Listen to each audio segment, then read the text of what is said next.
Olá, hoje nós iremos apresentar sobre a aproximação normal à binomial.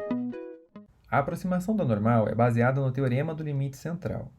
Na binomial, para o mesmo p, ou seja, para o sucesso, à medida que o n cresce, a curva vai ficando cada vez mais parecida com a da normal, ou seja, podemos aproximar para a normal. É o que vocês podem ver nesses gráficos. Em azul é a distribuição binomial e em vermelho é a curva da normal. Então, conforme você aumenta o n, por exemplo, nessa primeira figura, a gente tem que o n é igual a 10. A gente está um pouco parecido com a curva da normal. Mas conforme você vai aumentando o n, vai ficando cada vez mais parecido com a curva da normal. E aí você pode aproximar essa distribuição binomial para uma normal. No entanto, pessoal, quando a gente aproxima, a gente está tratando uma variável discreta, ou seja, de resposta sim ou não. No exemplo que a gente vai ver a seguir, vai ser estresse ou não estresse. A gente está aproximando uma variável discreta como uma variável contínua. E para isso, serão necessárias realizar algumas correções que a gente vai falar à frente. Bom, pessoal, para isso vamos nos basear em um exemplo. Um estudo indicou que cerca de 30% dos funcionários de banco têm problemas de estresse, proveniente das condições de trabalho. Numa amostra de 200 bancários, qual seria a probabilidade de pelo menos 50 com essa doença? Então aqui vocês podem perceber que o nosso N é bem grande, o que nos possibilita aproximar essa distribuição binomial de uma normal. Vamos ver quais são os nossos dados, né? A nossa variável aleatória x é o número de bancários com estresse, e na binomial vai ficar x possui uma distribuição binomial NP. Nesse caso, o nosso x possui uma distribuição binomial com n igual a 200, p 0,3. Como ficaria, então? A probabilidade de x maior ou igual a 50 seria o somatório da fórmula da binomial com k variando de 50 até 200. Então, teríamos que fazer muitas contas para chegar nesse resultado.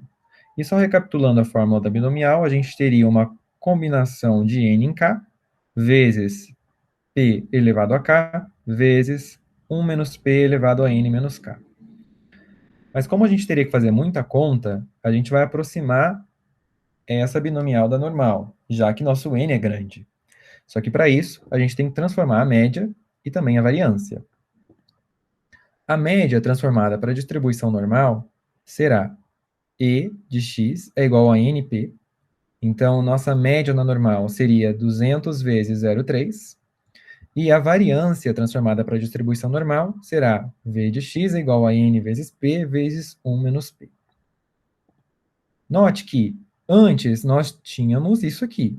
Nossa variável x possuindo distribuição binomial NP, que pode ser aproximada para uma variável y que possui distribuição normal com média n vezes p e variância np vezes 1 menos p. Ok? Então, aqui a gente tem os dados da binomial, né? Nosso x possuindo a distribuição binomial np, sendo que o nosso n é igual a 200 e o nosso p 30%, 0,3, que é a nossa probabilidade de sucesso.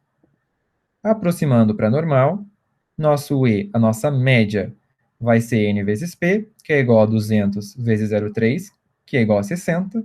A nossa variância é n vezes p vezes 1 menos p, que seria 200 vezes 0,3 vezes 0,7, que dá um resultado de 42. Então, ficaria nosso x, que tem distribuição binomial n 200 p 0,3, pode ser aproximado por uma distribuição y normal, com média 60 e variância 42. Assim, a gente vai calcular a probabilidade de pelo menos 50 bancários com essa doença, usando os dados da nossa aproximação à distribuição normal. Para isso, a gente vai pegar a nossa conclusão da distribuição normal, a nossa aproximação, e vai jogar na fórmula da normal, para descobrirmos o z. Então, a probabilidade de x maior ou igual a 50 é z igual a x menos a média sobre o desvio padrão. Então, vai ser 50 menos 60 dividido pela raiz quadrada de 42. E aí dá um número negativo, menos 1,5430. Não se assustem com o número negativo. A normal, metade dela é positiva, a metade é negativa. Então, a probabilidade de x ser maior ou igual a 50 pode ser aproximada à probabilidade de y maior ou igual a 50, que vai ser a probabilidade de z maior ou igual a menos 1,54. Então, vamos ver como que isso fica na normal. A normal, ela é espelhada no zero. Então, o 1,54 e o menos 1,54, eles vão possuir o mesmo valor, a mesma probabilidade. Então, vamos lá até o ponto 1,54, vamos ter 93,82% de probabilidade. Mas aí vocês vão falar, pô, Gustavo, assim com esse programa é fácil. E na tabela? Na tabela, vocês sempre procurem consultar qual tabela vocês estão usando, né? Se é a tabela de distribuição acumulada ou não. Geralmente fica no canto superior direito. Nesse caso, é a acumulada. Então vamos lá, nosso z deu menos 1,54. Como ela é espelhada, a tabela ela só dá valores positivos. Então vamos lá, 1,5, né, que é o nosso número, e a segunda casa decimal do nosso z é 4. 1,54 vai dar 0,9382.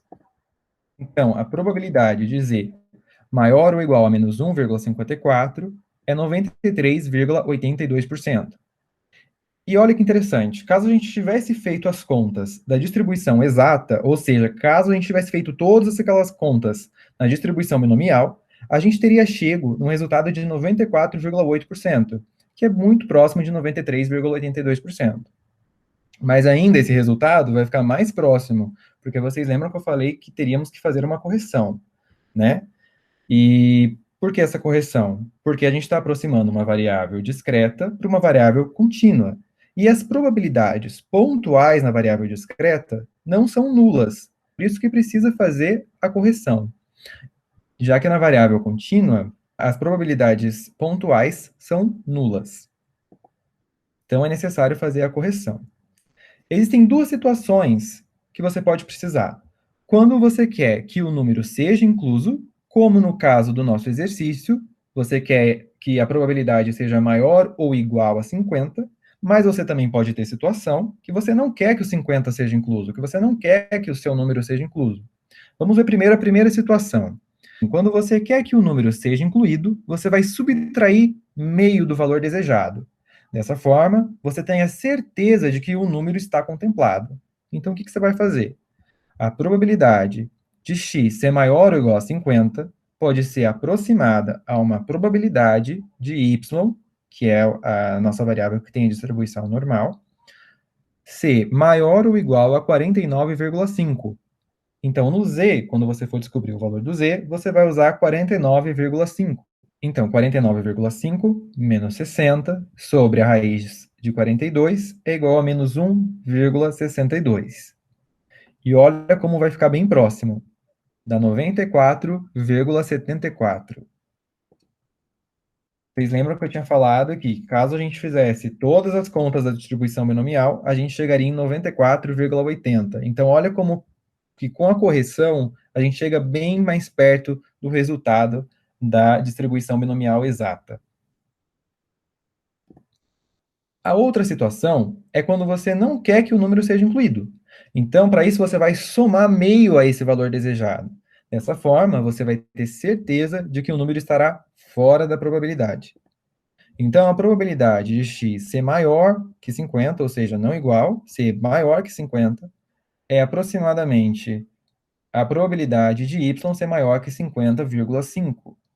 E aí, na hora de calcular o nosso z, a gente vai usar 50,5 menos 60, dividido pela raiz de 42, que vai dar menos 1,46. Então, esse resultado é novo, né? Vai dar 92,79%. A probabilidade do 50 não estar incluso, né? Ou seja, a probabilidade de ser maior que 50 é 92,79. Então, pessoal, espero que depois dessa aula vocês tenham mais confiança de consultar a tabela e também de fazer essa aproximação normal à binomial. Ok? Qualquer dúvida que vocês tiverem é só me consultar também os outros monitores. Eu vou deixar os slides disponíveis no Google Classroom para vocês poderem consultar. Muito obrigado.